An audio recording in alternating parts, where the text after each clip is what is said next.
President Covfefe, our great Republican leader Donald Trump, is known for many things. He's known for his real estate career, being a big old real estate mogul in New York. He's known for his hit network TV show, The Apprentice. He's known for being a tabloid fixture. He's known for being a president of the United States, of course, but he's also known for his comebacks. We have a bunch of babies running our country, folks. We have a bunch of losers. And these, I fear, have not gotten enough attention of late. So we're going to shine a light on some of President Trump's greatest comebacks. You've called women you don't like fat pigs, dogs, slobs, and disgusting animals. Your Twitter account... Only Rosie O'Donnell. No, it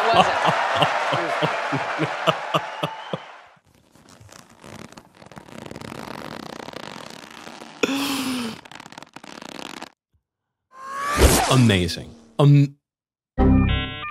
That is such a perfect... There is no way to get out of that question. No one other than Trump would have gotten out of that question. I am the chosen one.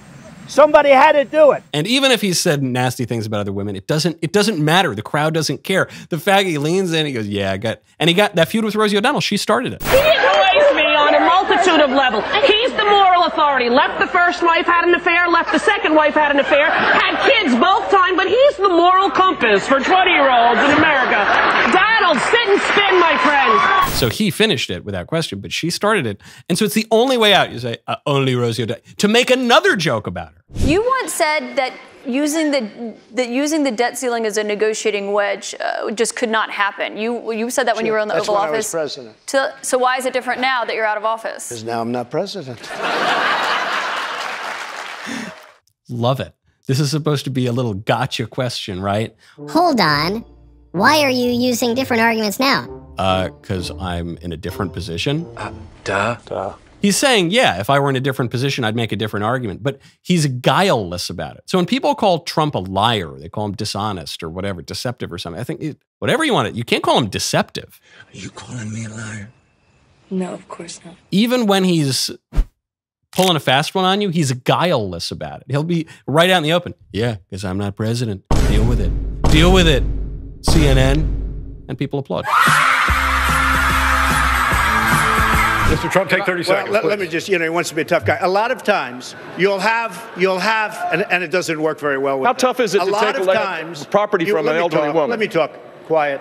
How tough is it? A lot of times, that's all of his donors and special interests out there. So, that's what it is. A lesser showman would have really worried about losing the audience. Trump wisely recognizes in these early GOP primary debates back in 2016, before he took over the party, he could never win over the crowd because the crowd was made up of the GOP establishment types. And he was on stage with, 15, 16 other candidates? So Trump wisely decides, okay, I'm not going to win the crowd in the room. I'm going to win the crowd at home. And it totally paid off. Trust me, I'm like a smart person. And it wiped out so much of the influence of that GOP establishment base. Next one. His visceral response to attack people on their appearance, short, tall, fat, ugly. My goodness, that happened in junior high. Are we not way above that? Would we not all be worried to have someone like that in charge of the nuclear arsenal? Mr. Trump. I never attacked him on his look, and believe me, there's plenty of subject matter right there. That I can tell you. This is one that I think back to a lot. Come on, let's get moving. Hurry up, what do you think I'm paying you for? You don't pay me. We don't even exist. We're just a clever visual metaphor used to personify the abstract concept of thought. One more crack like that and you're out of here. No, please, I have 3 kids. You have Rand Paul making a good point. Rand Paul making the point, hey man, should we really be attacking people on their looks? Isn't this beneath us? But he does it in his Rand Paul way, which is, now listen here, come on, why are we, So Trump, rather than acquiescing and saying, okay, you're right, Rand, you're actually making a good point, he decides, no, this is a great opportunity for humor. It's a joke! It's not a fake news! God It's a joke! Because Rand kind of talks like this, and he's a very principled politician, very serious man. He's not so quick with the jokes, okay? And humor can really win over a lot of voters. So Trump says, okay, even if Rand's making a good point here, I'm going to agree with him because he is making a good point, but I'm going to wallop him with that humor. I can't believe you've done this. So and in so doing, it's just so charming. I wouldn't be surprised if he charmed Rand Paul with that answer. Right now, go to expressvpn.com/Michael Knowles Show. Using the internet without ExpressVPN is like having a first aid kit, but not keeping it stocked. What's the point of that? It'd be crazy. Most of the time, I guess you'd be fine, but what about if you suddenly get into a horrible accident and there's nothing in your first aid kit to help you stop the bleeding? Every time you connect to an unencrypted network, like in a cafe, hotel, or airport, any hacker on the same network can gain access to your personal data. This includes things like your passwords, your financial information. It does not take much technical knowledge to hack someone. My 12-year-old producer, Professor Jacob, could do it himself. Hackers can make up to $1,000 per person selling personal info on the dark web. That is why I use ExpressVPN. ExpressVPN creates a secure encrypted tunnel between my devices and the internet so that hackers, like my producer, can't steal my personal data. It would take a hacker with a supercomputer over 1 billion years to get past ExpressVPN's encryption. Super easy to use. You click one button, it fires right up. You can use it on your phone, your tablet, your computer. So simple, even I can use it.